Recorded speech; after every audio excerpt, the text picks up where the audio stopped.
Hello friends, welcome back to wonder பாலின் channel. எல்லாரும் எப்படி இருக்கீங்க? நல்லா இருக்கீங்களா? நாங்கள் சூப்பராக இருக்கோம். கடந்த வீடியோ நீங்கள் பார்த்துருப்பீங்க. நம்ம ஒண்டர் பாலின் சேனல் 1000 சப்ஸ்கிரைபர்ஸை ரீச் பண்ணிடுச்சு. அதாவது யூடியூப் வச்சுருக்க க்ரைட்டீரியா நம்பர் 1 1000 சப்ஸ்கிரைபர்ஸை நம்ம ரீச் பண்ணணும். நம்ம ஒண்டர் பாலின் சேனல் 1000 சப்ஸ்கிரைபர்ஸை ரீச் பண்ணியாச்சு.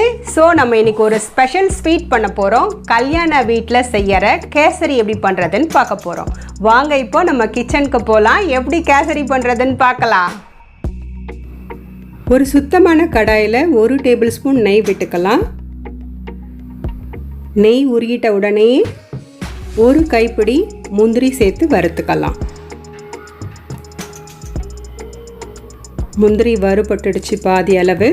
இப்போ கூடவே 1 கைப்பிடி காய்ந்த திராட்சை சேர்த்து வறுத்துக்கலாம்.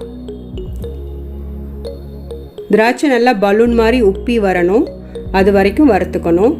இப்போ நான் உங்களுக்கு 4 சீக்ரெட் சொல்ல போகிறேன். கல்யாண வீட்டில் செய்கிற கேசரியோடைய 4 சீக்ரெட் சொல்ல போகிறேன். இந்த 4 ரகசியத்தையும் வீடியோ ஸ்கிப் பண்ணாமல் பாருங்கள் ஃப்ரெண்ட்ஸ். உங்கள் வீட்லேயும் கல்யாண வீட்டில் செய்கிற மாதிரியே கேசரி செஞ்சு சாப்பிட்லாம். முந்திரி திராட்சை நல்லா வறுபட்டுடுச்சு. இப்போ நம்ம இதை வேறு ஒரு பாத்திரத்துக்கு மாற்றிடலாம்.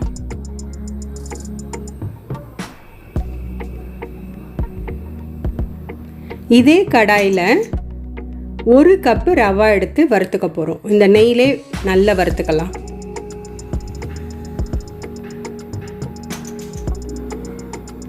ரவா நல்லா பொரியணும், ஆனால் கலர் மாறக்கூடாது. இதுதான் ஃபஸ்ட்டு டிப்பு. கலர் மாறாமல் ஸ்டவ் சிம்மரில் வச்சு வறுத்துக்கலாம்.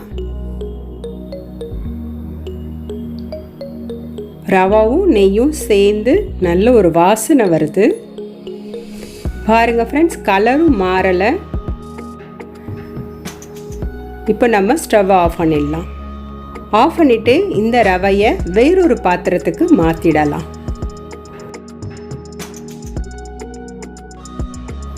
அதே கடாயில் ரவை எந்த அளவுக்கு எடுத்தோமோ அதே கப்பில் 3 கப் அளவு தண்ணி சேர்த்துக்கலாம். 2 கப் ஊற்றியாச்சு இது வரைக்கும். இன்னும் 1 கப் ஊற்றணும். நம்ம 1 கப் ரவா எடுத்தோம். இதுக்கு 50 ml சன்ஃப்ளவர் ஆயில் இல்லை கோல்டு வின்னர் இந்த மாதிரி இருக்கிற எண்ணெயை ஊற்றிக்கலாம். இதில் தேங்காய் எண்ணெயோ கடலை எண்ணெயோ நல்லெண்ணெயோ சேர்க்கக்கூடாது. இந்த எண்ணெயை தான் சேர்க்கணும். 50 ml அளவுக்கு எண்ணெய் ஊற்றிட்டோம். இது செகண்ட் டிப்பு. கூடவே ஃபுட் கலர் கொஞ்சமாக ஆட் பண்ணிப்போம். நல்லா கலக்கி விட்டுக்கலாம். இன்னும் இந்த கேசரி செய்ய நல்ல கல்யாண வீட்டில் வர மாதிரி உதிரி உதிரியாக சாஃப்டாக வர்றதுக்கு 50 ml நெய் தேவைப்படும். 50 ml நெய்யில் கொஞ்சமாக பாதி அளவு இப்போ சேர்த்துக்க போகிறோம். பாதி அளவு நெய் சேர்த்தாச்சு. மீதியை கிண்டும் போது சேர்க்க போகிறோம்.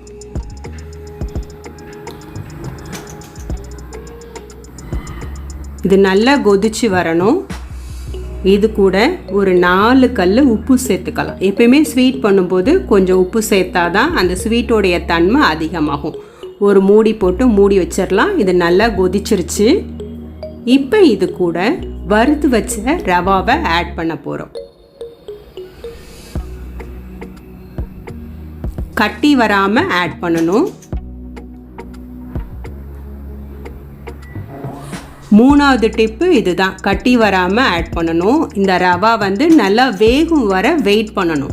சர்க்கரையை போடக்கூடாது.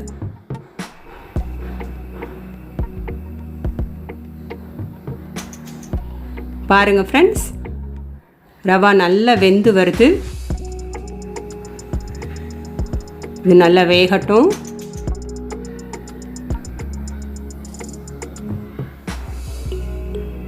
இப்போ கொஞ்சம் நெய் ஊற்றிக்கலாம். இப்படி கொஞ்சம் கொஞ்சமாக நெய்யை ஊற்றி கிண்டும்போது கேசரோடைய பக்குவம் அருமையாக வரும்.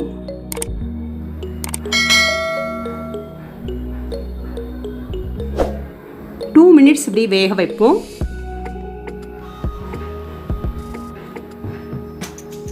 நல்லா வெந்துடுச்சு. இந்த ஸ்டேஜ் இருக்கும்போது தான் சர்க்கரை சேர்க்கணும். சர்க்கரை வந்து 1 கப்பு ரவா எடுத்தால் 1.25 கப்பு அதே கப்பால் சர்க்கரை சேர்க்கணும். அப்போ தான் அந்த ஸ்வீட் தன்மை நல்லா இருக்கும். இந்த மெத்தடில் செய்யும்போது கேசரி திகட்டாது, இன்னும் கொஞ்சம் சாப்பிடணும் போல் இருக்கும். நெய்யும் எண்ணெயும் நல்ல ஒரு மணத்தையும் கொடுக்கும். நல்லா கிண்டி விட்டுக்கலாம்.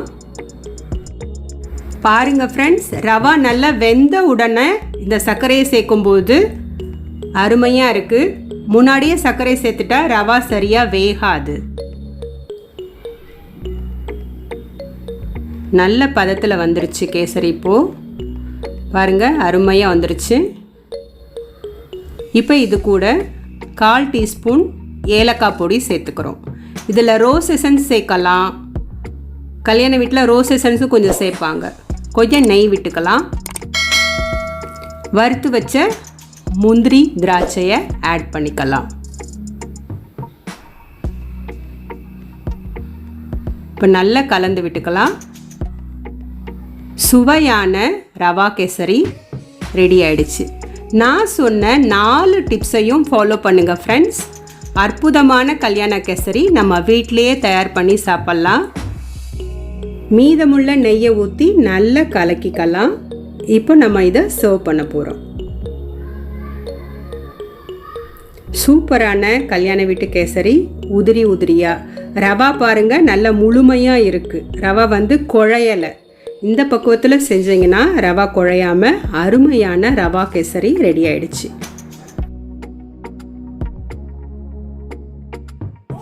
Wow, super! அருமையான ரவா கேசரி பலபலன்னு இருக்குது. பார்க்கும்போதே சாப்பிடணும் போல் இருக்குது. என்னுடைய டேஸ்ட்டும் அருமையாக இருக்கும். குழையில பாருங்கள், பர்ஃபெக்டாக வந்திருக்கு. இதே மெத்தடில் நீங்களும் உங்கள் வீட்டில் ட்ரை பண்ணிவிட்டு எப்படி இருந்ததுன்னு சொல்லி கமெண்ட் செக்ஷனில் எனக்கு சொல்லுங்கள். இந்த ரெசிபி உங்களுக்கு பிடிச்சிருந்துச்சுன்னா ஒரு லைக் கொடுங்க.